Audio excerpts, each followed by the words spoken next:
선배님들, 그리고 이 땅의 수많은 가장 여러분, 안녕하십니까? 오늘 저희가 참 마음이 무거운 그런 주제를 가지고 심층 분석을 시작하게 됐습니다. 네, 정말 안타까운 소식이었죠. 맞습니다. 그 가족을 먹여 살리겠다고 매일 운전대를 잡던 평범한 가장이 차가운 아스팔트 위에서 끔찍하게 목숨을 잃었습니다. 2.5톤 탑차가 사람을 들이받고도 브레이크를 밟지 않고 그대로 주행을 해버렸거든요. 아, 참 현장이 그야말로 아수라장이었죠. 그러니까요. 일반적인 상황이라면 우리는 이걸 주저없이 살인, 아니면 뺑소니라고 불렀을 겁니다. 그런데 운전대를 잡고 있던 사람은 시위대에 둘러싸여서 극한의 공포에 질린 대체 배송기사였고요. 네네. 바퀴에 깔린 분은 내가 하루라도 아프면 내 돈 수십만 원을 내고 대타를 써야 하는 이 말도 안 되는 불합리한 시스템에 맞서 싸우던 화물연대 소속 노동자였습니다. 대체 이게 우리가 원했던 상생입니까? 아휴, 정말 비극적인 충돌입니다. 오늘 저희가 다룰 주제가 바로 이 경남 진주 BGF 로지스 물류센터 앞에서 발생한 사망 사건인데요. 네, 오늘 깊게 한번 파헤쳐봐야 합니다. 맞습니다. 그래서 오늘 이 시간은 한겨레나 세계일보, 매일경제, 연합뉴스, 중앙일보 같은 다양한 언론사 보도는 물론이고요. 재난안전 전문 매체 심층 분석까지 저희가 종합을 좀 해봤습니다. 네, 다양한 시각을 다 가져오셨군요. 네네. 단순히 누가 잘못했다, 가해자다, 피해자다 이렇게 사건 브리핑만 하려는 게 아니거든요. 그렇죠. 이면을 봐야죠. 네. 왜 노동자들이 찻길로 뛰어들 수밖에 없었는지, 그리고 이 비극을 만든 법적인 쟁점과 구조적인 문제가 뭔지 오늘 시청자분들이 이해하시기 쉽게 제가 꼼꼼하게 짚어드리겠습니다. 좋습니다. 저는 일단 기사들을 쭉 보면서 그 경찰이 대체 기사한테 그냥 과실치사가 아니라 미필적 고의에 의한 살인 혐의 이걸 적용했다는 게 딱 눈에 띄더라고요. 네, 구속영장을 신청했죠. 네, 이게 지난 4월 20일이었잖아요. 화물연대 조합원 3분이 차에 치였고 결국 50대 간부 한 분이 돌아가셨는데 살인 혐의라니 이게 디지털 운행기록장치 데이터 때문이라는 말이 있던데 정확히 어떤 근거인가요? 아, 그 부분을 설명해 드리려면 DTG라는 걸 먼저 아셔야 합니다. DTG요? 네, 이게 일종의 자동차 블랙박스 같은 건데요. 단순히 영상만 찍는 게 아니라 차량의 속도라던가 브레이크 페달을 얼마나 세게 밟았는지, 가속 페달 상태는 어떤지, 심지어 핸들을 얼마나 꺾었는지까지 초 단위로 다 기록하는 장치입니다. 아, 그러니까 운전자의 발과 손이 어떻게 움직였는지가 데이터로 다 남는 거군요. 맞습니다. 경찰이 그 DTG 데이터하고 현장에 있던 CCTV 영상을 같이 교차 분석을 해본 겁니다. 결과가 어떻게 나왔습니까? 상식적으로 사람이 눈앞에 있고 차가 부딪히면 반사적으로 뇌가 인지를 해서 브레이크를 밟아야 하잖아요. 당연하죠. 반사신경이라는 게 있으니까. 그런데 데이터상으로는 운전자가 사람을 치고 나서도 제동장치를 전혀 작동시켜지 않은 겁니다. 오히려 주행을 계속한 정황이 뚜렷하게 나왔어요. 세상에 브레이크를 아예 안 밟았다고요? 네. 법적으로 미필적 고의라는 게 내가 저 사람을 무조건 죽여야겠다 이런 확고한 사례가 없었더라도 말이죠. 네네. 이대로 멈추지 않고 계속 가면 사람이 죽을 수도 있겠다는 가능성을 알면서도 행동을 멈추지 않았을 때 성립하거든요. 경찰은 데이터가 바로 그 순간을 증명한다고 판단한 겁니다. 아니, 데이터가 참 무섭고도 정확하네요. 근데요, 제가 이 운전자 측 입장을 보니까 솔직히 약간 혼란스럽기도 했습니다. 어떤 부분에서 그러셨나요? 운전자는 주변이 너무 혼란스러워서 현장을 빨리 빠져나가려고만 했다. 사람을 죽이려는 고의는 없었다. 이렇게 주장을 한단 말이죠. 네, 그렇게 진술했습니다. 선배님들, 한번 상상해 보십시오. 수많은 시위대가 내 차를 막 에워싸고 소리를 지르는 상황이라면 이게 살해라기보다는 완전히 짐승적인 공포, 그 패닉 상태 아니었을까요? 네, 그 심리적 압박감도 무시할 수는 없죠. 그러니까 제 말은 이성적인 판단이 아예 마비된 상태에서 일어난 비극일 수도 있지 않냐는 겁니다. 네, 그래서 현장 상황을 아주 객관적으로 양쪽 다 들여다볼 필요가 있습니다. 그 당시 진주 물류센터 앞은 그야말로 일촉즉발의 화약고였거든요. 화약구였다. 구체적으로 어땠나요? 사고 나기 바로 전날 밤 상황을 보면요. 화물연대 조합원 한 분이 흉기를 들고 막 자해를 시도하면서 경찰하고 대치하는 아찔한 순간도 있었습니다. 아이고 세상에. 흉기까지요? 네, 게다가 사고 당일 오후에도 조합원들이 승합차를 몰고 경찰 바리케이드를 향해 막 돌진해서 경찰관이 다치는 일까지 벌어졌거든요. 아, 양쪽 다 완전히 감정의 극에 달해 있었네요. 맞습니다. 그러니까 운전석에 혼자 앉아있던 대체기사 입장에서는 밖에서 자기 차를 막아서는 수백 명의 사람들이 엄청난 물리적 위협으로 다가왔을 가능성이 충분히 있습니다. 네, 두려웠겠죠. 아무리 두렵고 공포스러웠다 해도 그렇다고 사람을 차로 치고 그냥 간다는 건 이건 시장통에서 나 바쁘다고 사람들 다 밀어버리고 트럭 모는 거랑 뭐가 다릅니까? 네, 결과적으로 돌이킬 수 없는 인명피해를 냈으니까요. 참 끔찍한 일입니다. 그러니까 이 양쪽 다 브레이크 고장난 차처럼 극단으로 달리고 있었던 건데 여기서 정말 근본적인 의문이 하나 생깁니다. 네, 어떤 의문이시죠? 평범한 가장들이잖아요, 다. 원래 같으면 안전하게 탑차 몰고 물건 배송하면서 돈 벌어야 할 분들이 대체 왜 길바닥에 누워서 자기 몸으로 화물차를 막아서냐는 겁니다. 아, 그 지점이 바로 저희가 파헤쳐야 할 핵심 구조입니다. 제가 기사 보다가 제일 화가 났던 게 그 대차 비용 문제였어요. 이게 도대체 말이 되는 시스템입니까? 네, 대차 비용. 이게 배송기사분들의 분노가 폭발한 아주 결정적인 도화선이었죠. 좀 자세히 설명해 주시죠. 쉽게 말해서 기사님이 몸이 너무 아프거나 아니면 집에 부모님이 돌아가시는 상을 당해서 하루 이틀 휴무를 써야 할 때가 있잖아요. 사람인데 당연히 아플 수도 있고 경조사도 있죠. 그렇죠. 그런데 그렇게 내 자리가 비게 내면 물건은 배송을 해야 하니까 내 대신 투입될 차량과 기사, 즉 대체 차량 비용을 내가 내 사비로 물어내야 하는 겁니다. 아니 세상에, 내가 하루를 쉬면 돈을 못 버는 것도 서러운데 내 통장에서 생돈 수십만 원을 꺼내서 회사에 바쳐야 한다는 거잖아요. 맞습니다. 하루 쉬면 수십만 원씩 적자가 나는 그야말로 징벌적인 페널티 구조인 거죠. 이게 참 무슨 전문 프리랜서가 자기 대신 프로젝트 뛸 대타 구하는 것도 아니고요. 거대한 편의점 물류망 안에서 톱니바퀴처럼 일하는 분들인데 시스템 빵꾸 나는 걸 왜 노동자 개인 지갑을 털어서 메꿉니까? 그래서 화물연대 측에서도 운송료를 올려달라는 금전적 요구보다도 이런 비인간적인 처우를 먼저 좀 고쳐달라고 요구했던 겁니다. 당연하죠. 이건 생존의 문제니까요. 네, 올해 2월부터 무려 7차례나 원청인 BGF 리테일, 그러니까 CU 편의점 본사 쪽에 교섭을 하자고 요청을 했었어요. 7번이나요? 그런데 왜 원청은 대화를 거부한 겁니까? 만나서 얘기라도 좀 듣지. 그 이유를 이해하시려면 우리나라 물류산업 특유의 3자 계약 구조, 그러니까 다단계 하도급 시스템을 좀 아셔야 합니다. 하도급이요? 건설 현장 같은 곳에서 흔히 보는 그거 말씀이시죠? 맞습니다. 그걸 물류에 적용한 건데요. 맨 꼭대기에 원청인 BGF 리테일이 있습니다. 그 아래에 물류를 전담하는 BGF 로지스라는 자회사가 있고요. 네, 거기까지는 하나의 그룹사네요. 그렇죠. 그런데 그 자회사 아래에 무려 12개의 협력 운송사들이 쪼개져 있습니다. 그리고 맨 밑바닥에 실제로 매일 운전대를 잡는 배송기사분들이 있는 거죠. 아, 중간에 끼어 있는 업체가 너무 많네요. 여기서 진짜 치명적인 법의 함정이 등장합니다.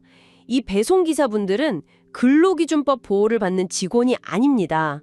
법적으로는 독립된 사장님, 즉 특수고용 노동자 신분으로 제일 밑에 있는 운송사랑 계약을 한 거거든요. 아, 그러니까 원청인 BGF 본사 입장에서는 이런 거네요. 야, 니네는 우리 직원이 아니야. 니네는 저기 밑에 운송업체랑 계약한 개인 사업자잖아.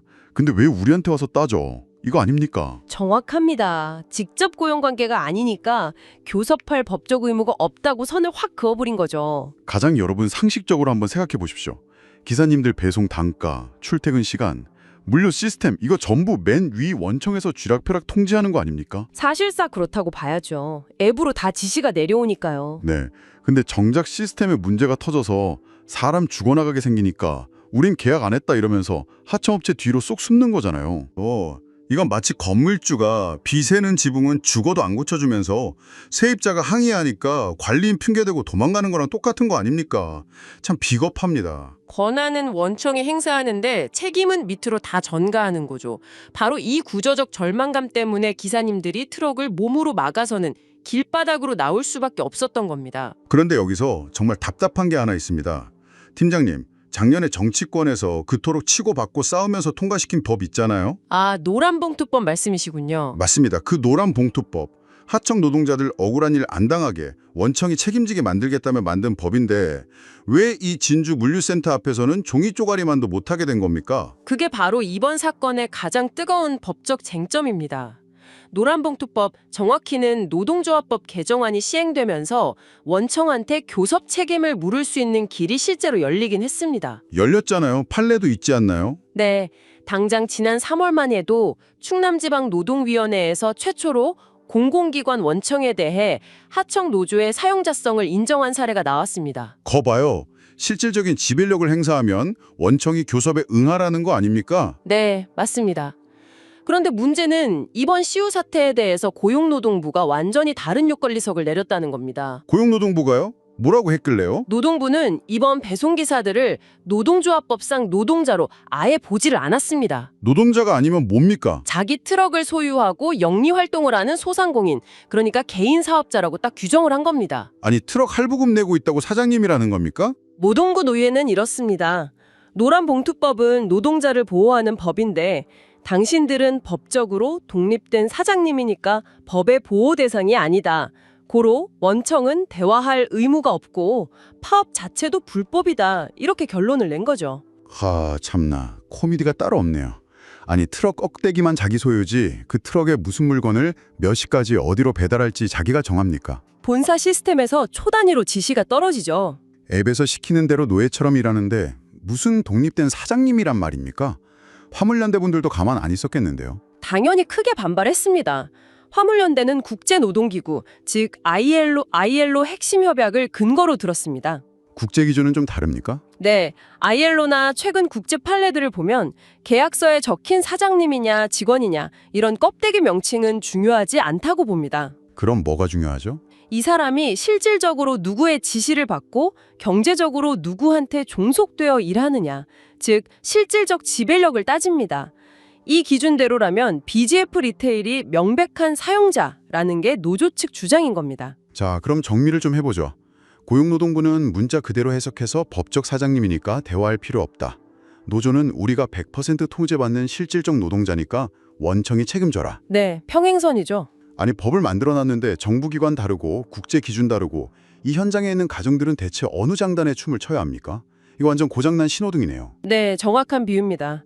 법적 불확실성이 낳은 참사죠. 빨간불인지 파란불인지 알려주지도 않고 대형 교차로 한가운데로 차들을 싹 다 밀어놓고 알아서들 눈치껏 지나가든가 박아서 깨지든가 국가가 방치한 거 아닙니까? 맞습니다. 제도가 현장을 갈등을 조율하기는커녕 기준 없이 방치하다 보니까 극단적인 노사충돌이라는 구조적 위험을 키워버린 겁니다. 참 결국 그렇게 아무도 안 물러서다가 억울하게 목숨을 잃었습니다.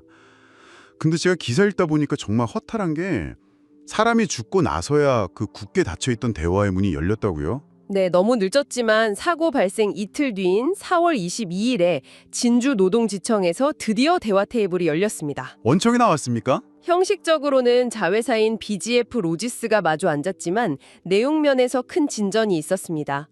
실질적인 권한을 가진 BGF 리테일 원청이 교섭 결과의 이행을 직접 보장하겠다는 단일 교섭 원칙에 합의를 한 겁니다. 아니 넉 달 동안 대차 비용 좀 없애달라고 그렇게 문을 두드릴 때는 꼼짝도 안 하던 방화벽이 사람 피를 보고 언론에서 카메라 들이대니까 그제야 열렸다는 게 진짜 씁쓸합니다. 네, 소 잃고 외양간 고치기의 전형이죠. 그럼 대화가 시작됐으니까 파업 분위기나 현장 긴장감은 좀 가라앉았나요? 편의점 등도 피해가 막심할 텐데요. 테이블이 열렸다고 당장 상처가 아무는 건 아닙니다. 긴장감은 여전합니다. 지금 진주 물류센터 앞에는 전국에서 모인 화물연대 조합원 1,200여 명이 집결해 있고요. 1,200명이요? 네, 경찰도 만일의 사태에 대비해서 1,500명의 병력을 쫙 깔아둔 상태입니다. 아직 살얼음판이네요. 게다가 파업이 길어지다 보니까 경제적 피해도 현실화되고 있죠. 편의점에 제때 들어가야 할 도시락이나 신선식품들이 유통기한 지나서 대량으로 폐기되고 있고요. 가맹점주들 속은 까맣게 타들어가고 있습니다. 한 지역의 문제가 결국 산업 전체의 물류망을 흔들고 있는 거군요. 네, 산업 리스크로 번져버렸죠. 그렇다면 우리는 이 참담한 사태를 어떻게 풀어야 합니까? 그냥 이제 대화 시작했으니 잘 해봅시다. 이러고 덮을 문제는 아니지 않습니까? 네, 단기적 해법과 장기적 해법이 모두 필요합니다. 당장 급한 건 현장의 안전입니다. 파업 현장에 대체 차량이 투입될 때 조합원들이 몸으로 막아서는 이런 물리적 충돌을 원천 차단할 수 있는 현장 안전 매뉴얼 도입이 시급합니다. 네, 다시는 사람이 다치면 안 되니까요.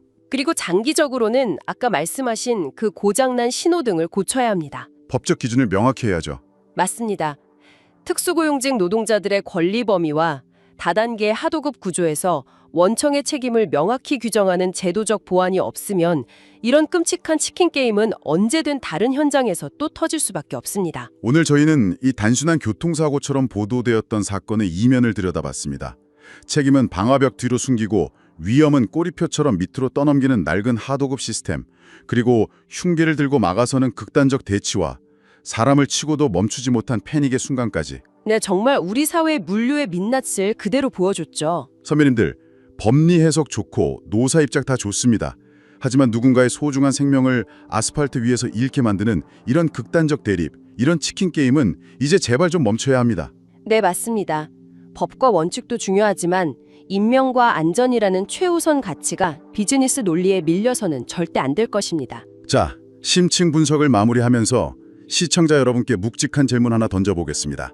네. 우리는 언제든 편의점 문만 열면 꽉 찬 삼각김밥을 고를 수 있고 밤에 클릭 한 번이면 새벽에 집 앞으로 물건이 뚝딱 도착하는 아주 편안한 로켓 배송 사회에 살고 있죠. 그렇죠. 일상이 너무 편해졌죠. 그런데 한번 생각해 보십시오.